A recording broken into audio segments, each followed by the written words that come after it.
Is Tom Aspinall going to walk through Ciryl Gane like he does everyone else, or is Ciryl better than people realize? What's up, everybody? Laura Sanko here, as always, joined by my BFF, Din Thomas, talking UFC 321 main event, Aspinall versus Gane. Din, how you doing? I'm good. I'm good. It's good to see you. I'm so glad to see you. I know. Last time we did a preview, it had the space between the pay-per-view prior to that was way too long. I'm glad I get to see you again more quickly this time. Yeah, I haven't seen you since I caught you peeping around the Apex while I was training my crew on the weekend the other day. I was in there with Oh yeah. with Cody Steele and Christian Bobby, a young up and coming fighter from Philly, Yeah. and you was at the Apex. I was running around. I don't even remember what day that was. Can I be honest? I know we normally don't start these videos with any amount of chit chat. I like to get right to business, but I just have to trauma dump on our viewers. Let me have it. That's what I do best. I help people with trauma dumps. I am so tired, Dean. I've never been more mentally, physically on fumes before in my life. And I shouldn't say trauma dump. None of it's traumatic. It's just a lot. We're on week 10 of Contender Series. Mm-hmm. I moved this weekend. Okay. My husband is an amazing man, an amazing provider. Moving is not his area of help. So that was up to me. I had family in town 2 days after we moved into our new house, so I had to get all that ready. It's exhausting. I had a cross country meet for my son, and I'm trying to get ready for this, and I'm trying to get ready for Contender Series tomorrow, which conveniently enough has an extra fight in it, and I'm trying to get ready for Abu Dhabi pay-per-view. If you've ever seen a car driving down the highway where there's like duct tape all over it? Yeah. That's me right now. My nails are falling off. Literally, I broke so many nails moving my house over the weekend. They're literally like there's so much super glue on my hands right now, keeping my nails attached. I'm falling apart. I'm falling apart. Anyway. So can I give you a word of advice? Maybe two. Yes, please. I need it. It's actually 4 words. Okay. 5 words. 5 words. 5 words. Okay. One thing at a time. Okay. Yep. That's it. Preach. Yeah. That's it. I know. You know what I'm saying? I know. I get there too. And I got to remind myself. Mm-hmm. One thing at a time. Because Contender Series is tomorrow. You ain't got to worry about that right now. Nope. We got to One wake thing up at a at 4 time. a.m. and get it done. Yeah. I got a lot of tape to watch tomorrow. Anyway, thank you for the words of advice, and it's so true. And every time I get to, I also fainted for the first time in my life in my kitchen yesterday. I've never passed out before. What's that? What happened? You opened up the fridge and it was like full of chocolate, and you were like, ah. I wish it was that. I don't know what happened. I was just walking from my closet to the kitchen, and all of a sudden, like, I felt tingling in my hands and my feet, and then my whole body started tingling, and then, like, the world started kind of getting real. It was like being choked out, but my whole body was tingling. And I made it to the kitchen counter, and I was like, Nathan. So I don't know what's going on. We are running on fumes, but we're here and no one cares about my problems, and we want to talk about UFC 321 because it really is, all that aside, something I'm very, very, very excited about. Big fight. Finally, Tom Aspinall is the undisputed champion, and he is taking on Ciryl Gane. Now, before we get into it, as we always do, I'd love to get your top line thoughts because there's a lot to talk about with this fight. So what was your initial reaction when this was the fight? Because we're not at the other fight. We won't even talk about the other fight. What was your reaction when this was the fight for Tom's first undisputed title defense? So this was the one fight where I actually sought out other opinions from other people. Normally, you know me, I'm just like, I do my own work, or I just try to remember what guys are good at. So I actually sought out other opinions from other people. I'm in a text group with a couple of old heads, and I'm like, yo, what do you guys think about this fight? And everybody says the same thing. Oh, if Gane has been working on his wrestling, then I think he's got a good shot. And And then I had another guy say the same thing. So I think everybody thinks this comes down to Gane's defensive wrestling. And I'm not necessarily sure I agree with that. Yeah. I don't agree with that. I think everybody always assumes that they go, oh, Tom Aspinall's finally got a guy in front of him who can move with him. But I think it's the other way around. I think Gane has finally got a guy in front of him who can move with him. Because Gane is, we've never seen that before with Ciryl Gane. Like, Gane has always faced these really slow heavyweights. Now he's got a faster guy in front of him. And I don't necessarily, it could come down to his defensive wrestling, but I don't think it comes down to that. I think it comes down to, can Gane stop that quick first step from Tom Aspinall? Because Tom Aspinall's got a really quick first step. And I actually think that Tom Aspinall has just as good a chance of knocking Ciryl Gane out as he does submitting him. Yeah.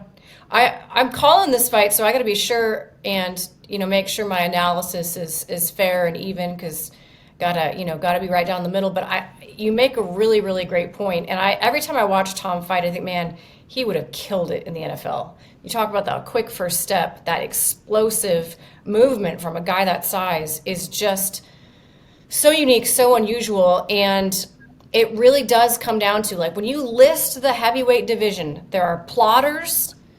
There are a couple boxers that I might put in the middle, like Sergey Pavlovich isn't quite a plotter. He's more of a boxer in terms of footwork. And then you got the movers. And it's really just Tom and Ciryl. And that's kind of it in terms of their footwork and the way that they move within the fight. And that really is, footwork to me is like such a huge, it's not always the sexiest thing to talk about because it's not what makes the finish happen, but it's the thing that makes the finish happen. And that's why, to me, so much of how the fight unfolds really does come down to footwork. And both of them have never faced a guy like each other. And that's the part that I'm super, super excited about. Well, I'm going to add another one, and you might not agree with me on this, but he's got better footwork than most people give him credit for. And Tom faced him. Curtis Blades. Yeah. Curtis Blades has better footwork than you might, because you think of Curtis Blades as a wrestler, so we've kind of typecasted Curtis Blades as a wrestler, but when he's on his feet, he actually moves pretty good. And he couldn't avoid that first step from Tom Aspinall, that rush, like he's in and out, and then when he really wants to go in, like, he's really good about closing distance in an instant, and not a lot of people can see that or even stop it. Now, I do think that Ciryl Gane will do a good job of stopping that at first. But I think as the fight goes on, just that Tom Aspinall has just so many more weapons that are sharper and more refined. Another thing I noticed about Ciryl Gane is that he actually offensive wrestles more than we like to give him credit for. Like, Certainly recently. Yes, and but even before, like, he would take shots on guys and he wouldn't finish. That's the problem. So because he wouldn't finish, you didn't think of him as a wrestler, but he would take shots on guys, get inside, miss them, and then be right back on his bicycle. But he shoots a lot, more often than you think he would. And I don't think that that's going to help him at all in a fight with Tom Aspinall. Yeah, I don't think that's going to help him too much. I do think there are some opportunities for him in this fight, and that is the one mistake, the one gripe that I have about Tom Aspinall is he punches with his head up. He punches with his head up. Sometimes he punches with his head up, and then sometimes defensively he comes out with his head really high. And he's been clipped before. Like, all those guys have clipped him. Like, Curtis Blades clipped him, Pavlovich clipped him, Volkov clipped him. But he's been able to handle it so well that can sometimes we forget about it. We forget it's like it never happened because we focus on the finishing. Yeah. But it could actually work against him because he might go into this fight thinking, oh, I got a good chin, and then next thing you know, Biff is the one that that you don't expect. So that's my one gripe about Tom. He's been able to get away with it for up until this point, but other than that, man, he's been almost pretty perfect. Yeah. Let me run through some of the numbers and the stats before we get even more into the weeds. Tom Aspinall, 35, Ciryl Gane, 32. Their overall record, Aspinall 15-3, Ciryl Gane 13-2. Average fight time for Tom Aspinall is 2 minutes and 2 seconds, which is absurdly low. 14 minutes and 15 seconds for Gane. I mean, that tells you two different tales right there for sure. 6'5" for Aspinall, 6'4" for Gane. 256 for Aspinall, 245 for Gane. I don't know how big of a deal this is. I did think it was interesting because sometimes heavyweight weight does tell a story. Ciryl Gane is consistently always 245 to 250, like somewhere in there. Interestingly, Tom has gone like up and down, not massive amounts, but he's ranged in his UFC career all the way 244 was his lowest weigh-in, all the way up to 261.5, which is a fairly significant amount of weight. And it does make me wonder, I don't have the information, unfortunately, but I would love to know if that was just sort of a byproduct of the way he trained, if he meant to lose or gain before any particular matchups. But I thought that was an interesting thing to point out. 78-inch reach for Aspinall, 81 for Gane. They're both listed as orthodox, but Ciryl Gane fights southpaw an awful lot. Strikes landed per minute for Tom Aspinall is 8.07, 5.26 for Gane. Accuracy, 67% for Tom Aspinall. To land 8.07 strikes per 15 minutes and have a 67% accuracy, again, crazy. I think I'll be interested to see how much these stats change after this fight, depending on how it plays out. 61% accuracy for Gane. Strikes absorbed per minute, 2.89 for Aspinall, 2.23 for Gane, so pretty close there. Defense, 65% for Aspinall, 61% for Gane. Now, here's where it gets interesting, of course. Takedown average per 15 minutes, 3.27 for Aspinall, 0.7 for Gane. What's interesting, though, is Aspinall has not shot that much. It's just because he has such little fight time that stat looks so big because it's per 15 minutes. Takedown accuracy for Tom Aspinall, 100%. I think he shot 3 of 3, if I remember right. 25% for Gane. 100% takedown defense for Aspinall so far, and 43% for Gane. And then an average of 1.6 submission attempts per 15 minutes for Aspinall and 0.6 for Gane. Again, all of Aspinall's statistics are kind of elevated, kind of, exaggerated, I guess, because the fight time is so short. Overall in the UFC, Tom is 8-1. He, of course, the one loss was the knee injury that he had against Curtis Blades, not an injury caused by Blades, so not one that I really consider to be a loss at all. It was just a freak injury. And then Ciryl is 10-2. Of course, his losses are to John Jones and Francis Ngannou. So one of the X factors that I think is going to be a talking point is certainly going to be the length of the layoff. And Tom has had long layoffs in the past, but do you think there's anything there in terms of like what went on with the Jones fight, just psychologically, what that does to a fighter? No, it would seem like it would, but when you think about a guy like Tom Aspinall, I don't think so. I almost feel like he's going to be okay. I feel like he's done a good job and he's got good enough people around him to help him maintain his focus and to help him, like his father, like to have his father around. He seemed to have a tremendous amount of respect and a healthy boundary with his father that allows him to keep his head on straight and not get a little out of pocket here. And I think that I don't think that the layoff and the whole John Jones ordeal is going to affect him, because I do also think that he understands how big of a fight this is, because the whole John Jones talk is irrelevant and it doesn't exist if he doesn't win this fight. So without this fight, there is no GOAT, there is no John Jones, there is no White House, there is none of that if he doesn't win this fight. And we almost used to look at this fight as if it was a layup, and it's not really a layup, because this is a tough fight, because I think that Gane is the closest thing available that might be able to beat Tom Aspinall. 100%. This is, you hate to call a championship fight any sort of trap fight, but given the way the odds are laid out right now, I don't have the numbers ahead of me, but I know that Aspinall is a pretty sizable favorite last time I looked. It is kind of in that sense. There's a lot of pressure that comes with the expectation of the Jones fight and what that fight would have meant. And then it's like you got to go out there and prove that you're the man all over again, even though you're not fighting John Jones. Like there's a tremendous amount of pressure on Tom Aspinall in this fight. And I think for Ciryl Gane, this is his third time fighting for the title. He's been in this spot before. And I don't want to say he's got nothing to prove, but there would seem to be a lot less psychological pressure on him in terms of, I have to go out there, I have to do this. It is a championship fight. I mean, there's pressure. Well, I think he needs to be able to use this to his advantage, the same way that Charles Oliveira used Gamrot to his advantage. Now, while that fight almost seemed like it doesn't make sense, like what it did for Charles Oliveira was that he was able to showcase his skill and shut out a really tough competitor, submit a really tough guy, and then get one of the biggest call-outs he could have made right now that makes the most sense, to line him up in a position for a BMF belt. And the same thing with Sean Brady. Like, they just announced Sean Brady's fighting Michael Morales. Now, on paper, we look at that and go, why would he just beat Leon Edwards? Why would he go backwards?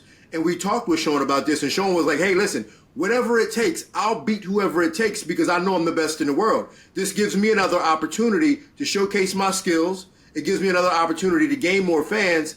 And it also gives those other guys in the division more reason to run from him if he does well. So I said, you take this fight and go ahead and you show out. And I think that's what Tom Aspinall needs to look at with this fight, is that, okay, it's not the John Jones fight, but it is a fight where I can gain more fans and become the man. Yeah. Do you feel like he has to have a certain type of performance for that to maintain the aura, to maintain the, the status, so to speak? I'm afraid he does. And that's not his fault, though. That's our fault. That's our fault. Because we put this expectation on Tom. We were the ones who said that he was the best heavyweight in the world. We were the ones who said that he would beat John Jones and that John Jones was running from him and he shouldn't even have to fight this type of fight. We were the ones who did that to him. And now he's got to carry that. But I'm afraid that that's just the burden that he has to carry, even though we are the ones who put that on his back. Yeah. Well, I mean, it's also his fault for being so damn good. So yeah, he shouldn't be so damn good. Like he needs to give us more reason to not trust him. To have doubt, because there's very little footage. I mean, you talked about it earlier, and I was going to bring it up too. The only nitpick that you can make about Tom is maybe a less of a focus on his defense, because he just hasn't needed to have it. I mean, you continue to run through people time and time again. You kind of start to get away with some stuff because no one is really making you pay for it. Now, I actually think that the time away, he will have sat down with his dad, with his other coaches and his training partners, watched that film, and he's the type of guy who is so self-reflective that he's going to sit down and have the time to look at those, that film and recognize it and have the time to work on it and fix those holes. They're small holes, but they are there. The only other question is, where's the cardio? Just because we've never seen it, right? It doesn't mean it's not there, but we've never seen it. The cardio, and is he able to make adjustments if he's forced to have to make adjustments? Because we've never seen anybody force him to have to alter a game plan in a fight. Can he be a counter striker if he needs to be? Can he adjust his pressure if he has a hard time finding Gane and Gane is too elusive? We just don't know because we've never seen him have to do those things. Yeah, I'm more worried about, like you saying in the latter part of that, him making those adjustments. I'm not necessarily concerned about what he's going to do in terms of cardio-wise, because he has such a skill set where it lends to being comfortable in a lot of different areas. He has a really good, strong skill set. And if he just starts having fun in the fight, and if it's going longer and he's having fun, he has the skill set to not get uncomfortable anywhere in the fight. Now, you can't imagine that, at his level, he didn't train. So if he's training and he's in decent enough shape to take the fight, as long as he doesn't get uncomfortable and start panicking if things aren't going his way, then I don't think he's going to have a cardio issue at all. I think that it'll just be him having fun. And I actually think he's going to pitch a shutout. I think this could potentially be a one-sided fight. Interesting. Especially as it goes longer. Early it'll be pretty close because Gane, he's going to move a lot and he plays the game well. But one thing I noticed about Gane, and we've always said this, Gane is so fast. He's so fast. Gane is fast for a heavyweight. Tom Aspinall is just fast. I agree. There's a I big agree. difference in that. Yeah. When I was watching both of their film today, because I thought the same thing. I thought, oh, I bet these guys are evenly matched at the speed. And we'll see when they're standing in front of each other for real. But when you watch, I got to give the speed advantage to Tom. I can't remember which knockout it was, but Tom threw a jab into a lead hook and a two that followed it that I've never, I mean, it was like a flyweight fast.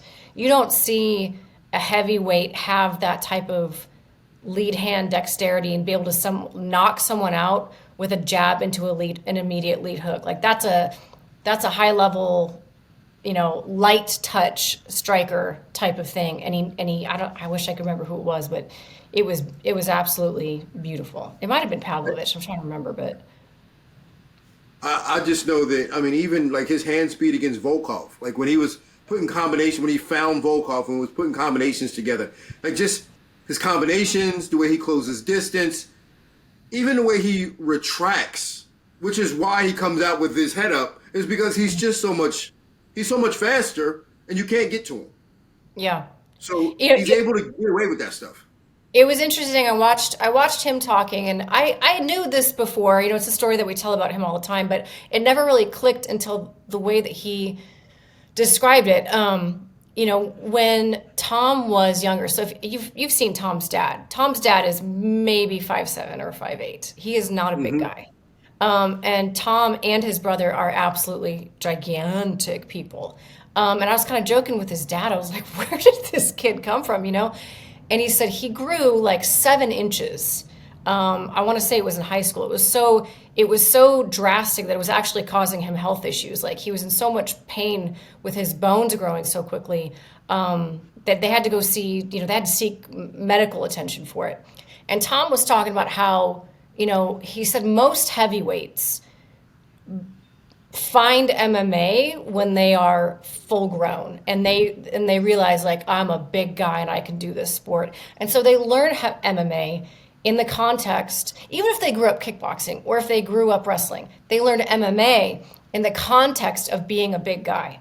Whereas Tom learned MMA from such a young age. He started jiu-jitsu when he was like 4 or 5, but he started doing MMA when he was 12.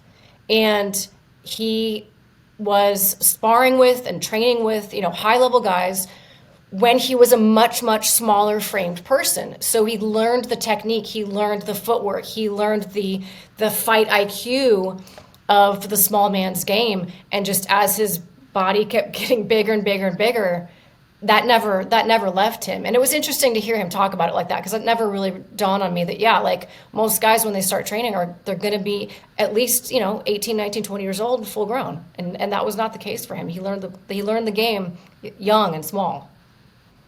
And that's a very real thing in terms of a heavyweight style. Like when you're a heavyweight and you come into a gym and you're learning how to fight, you don't start off with footwork in terms of like, all right, we're going to have you bouncing and switching stances and doing this and throwing these kicks. It's really just like a plotty style. Keep your hands up. Overhand right. Yeah, it really, and then even all the other aspects of it, you rarely ever learn anything from the bottom. Your wrestling in it is just like bullish double leg takedowns.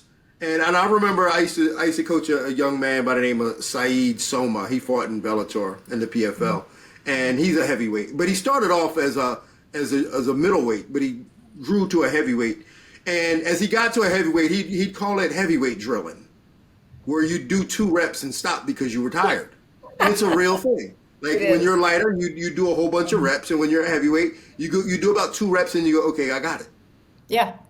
100%. I mean, you go to any gym and that's exactly, you got your small guys over here, got your big guys over here, and the small guys are probably getting 3 times as many reps in because that's just the way that they operate. It's the way that they think as well. It's the way that they approach practice. And Tom Aspinall just has a smaller guy's mentality. So even though they move more similar to each other than anybody else in the division does, I still think that Tom just has this approach that is completely unique, and the way that he is able to blend the grappling in with all of that is part of what makes him so special. I was interested, though, I kind of went down the rabbit hole with what you referenced earlier, which is Gane's grappling game.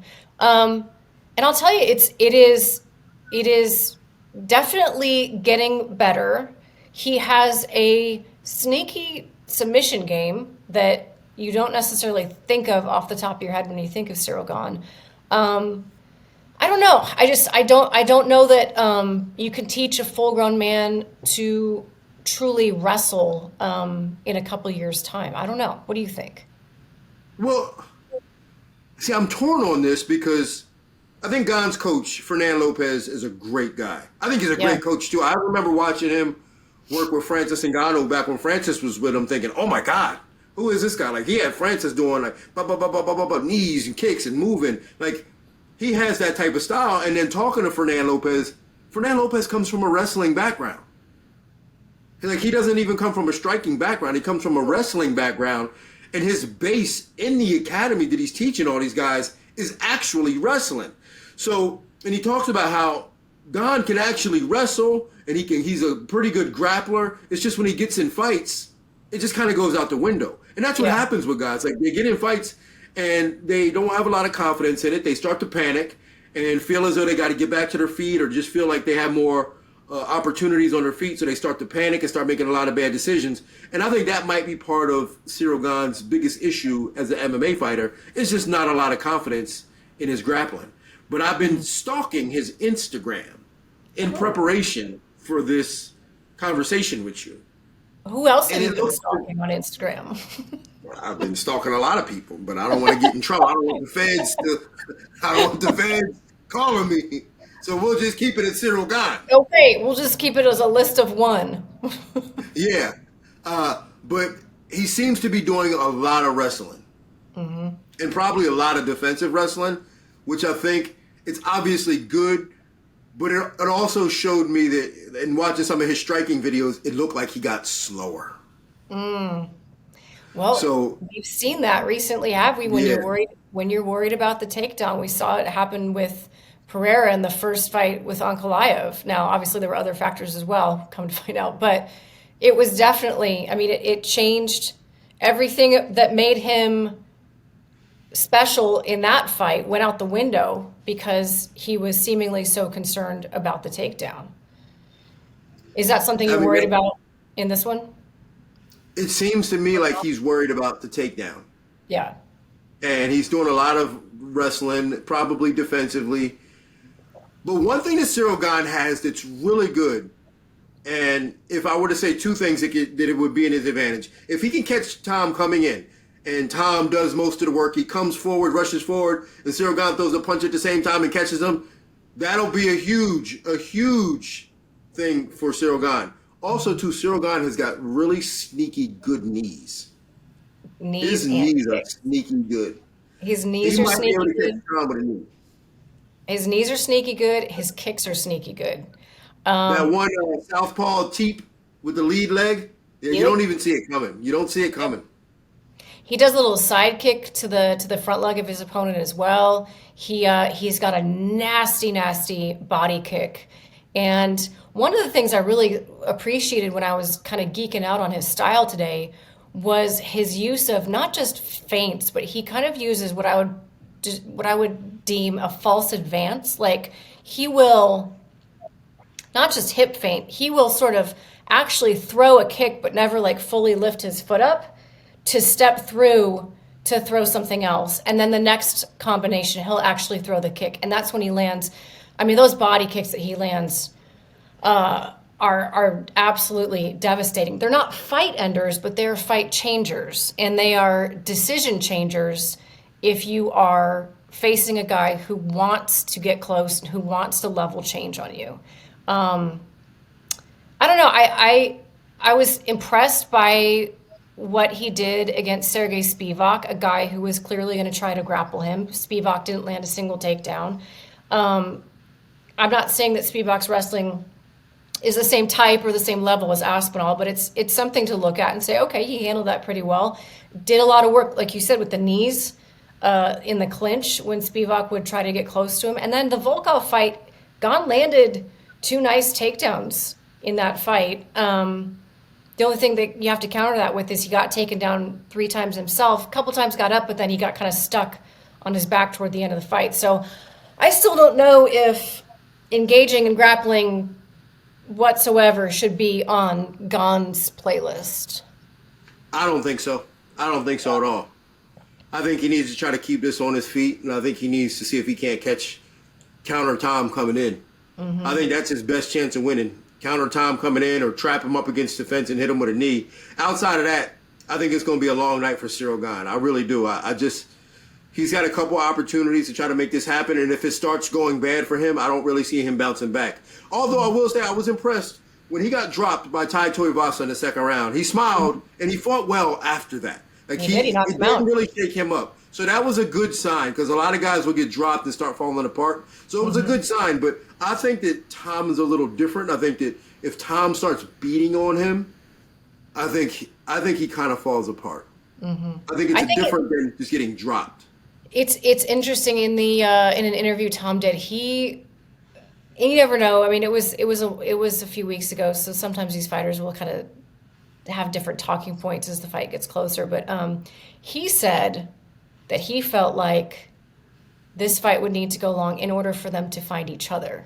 Like, in other words, they were both. He felt like there was a good possibility that they both had such good movement and were both so quick that it might take time for both of them to slow down to find each other in any way. So it'll be interesting to see if that longer fight that he is potentially expecting happens, or if he just kind of goes out there and does what he does. He's so fast, so fast. Well, that's the thing is Ciryl Gane, and this might work to his favor.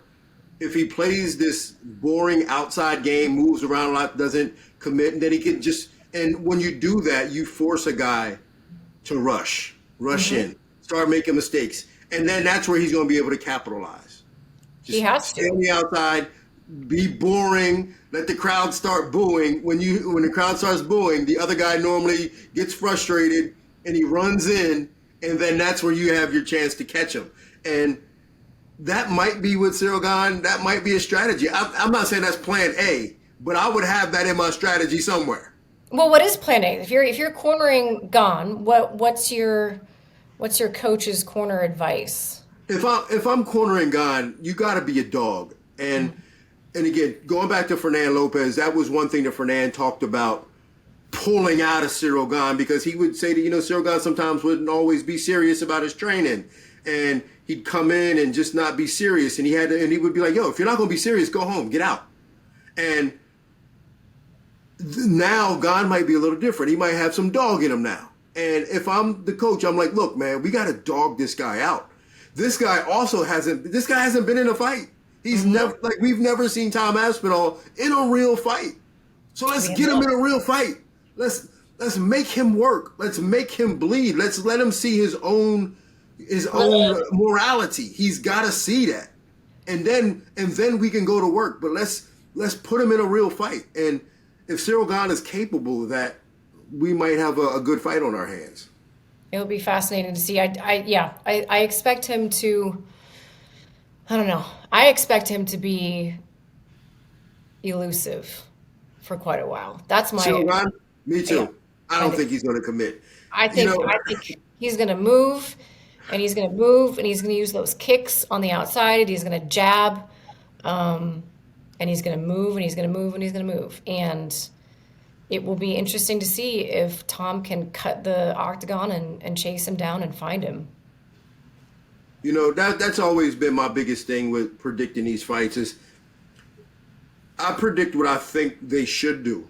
But I can't tell these idiots what to do. I don't work with them. And even if I did, they don't listen to me no how. These idiots don't listen to me. I go, look, if you just do this, you're going to win. It's too bad they can't hear you during the fight, because during the fight is when you drop some of the best nuggets of knowledge, I feel like. But they don't listen. I'm going to ask for your pick. I'm not going to give a pick because I'm calling the fight. So what are you seeing, Dean? I'm not afraid to pick this one. Sometimes I'm like, it could be tough. I'm going Tom Aspinall. I think Tom Aspinall rolls on this one. I think it's pretty one-sided. I think it's just a matter of when he puts him away, but I think he puts Ciryl Gane away. Well, either way, Tom Aspinall is, of course, a part of this channel, and he will be back on the channel in the coming months. Obviously, pretty busy in camp getting ready for this fight, but we will be having Tom back on in the coming months. So I'm looking forward to hearing more from him. Win or lose, champ or not, we're excited to hear from him. We don't have any fan submissions, but I have a great story to tell you. I know. Yeah. So we need you back. We need you in the comments. There's going to be a pinned comment under this video. We want to hear your thoughts, your questions, your perspectives, your critiques even. Whatever you want to say, drop it in the pinned comment and we will include it in the next video for UFC 322. Now, this is great. This is almost better than having a fan. I wish you could have been there. So I was at the Chiefs-Lions game last night. Gosh, it was last night. That's also why I'm exhausted. No wonder you're tired. Don't try to blame it on work. You No, it's because my family wasn't. That's the whole. I told you my family was in town. They're from Michigan. Okay. That's the whole reason they were in town. I'm not going to not go to the game. Okay. So no, it wasn't just fun time. It was like, yes, let's go to a football game. I so have time for that. Plus tailgating. It was a long day. Anyway, so we didn't even get to sit with them. My brother and his kids were like maybe 8 or 10 people over. Anyway, I'm sitting there with Nathan and Burke, and I'm on the aisle. And this guy with this giant crate of vodka lemonades comes like trucking up. And it's that part, we were in the nosebleeds. It was the part of the stadium that is literally like vertical. It is so, if you're afraid of heights, you don't want to be up there. Anyway, so this guy's like trucking up the stairs. And like, he comes up to me, he goes, "Are you Laura Sanko?" And I was like, "Yeah." He goes, "Your podcast with Din Thomas is so awesome. I watch it every single time." And I was just like, oh my God. What? It wasn't like, "Oh, I'm a fan of you. Oh, I love your commentary." It went straight to, "I love your videos with Din Thomas." So I wish I would have gotten your name. I'm assuming you're watching, bud. You did a great job selling at the game. This man was a worker. So again, I wish I would have gotten your name. It was a very brief exchange. Why don't you pin or you comment on the pinned comment, and we can include you in the next video because you deserve it for recognizing me and for shouting out one-on-one. I appreciate that. We have a fan. I love that. Yo, shout out, man. Oh, man. Yo. I know. A stadium of 80,000 people, and there was a one-on-one fan right in front of me. Made me so happy. Anyway, that's it, guys. We appreciate your viewership so much. We would love if you could please click like, click subscribe. It really helps Dean and I out, helps us to grow the channel. We want more fans coming up to us in the future. We thank you for your time, and we are excited to see you guys at UFC 321. Well, we won't see you there, but we'll be watching together, as a family. That's what I meant. We'll check it out. This is a terrible wrap up. Jake, leave this in. This is what I'm talking about. My brain is so fried. What I mean to say is thank you for watching. We'll see you next time. Thank you, Dean, for your time.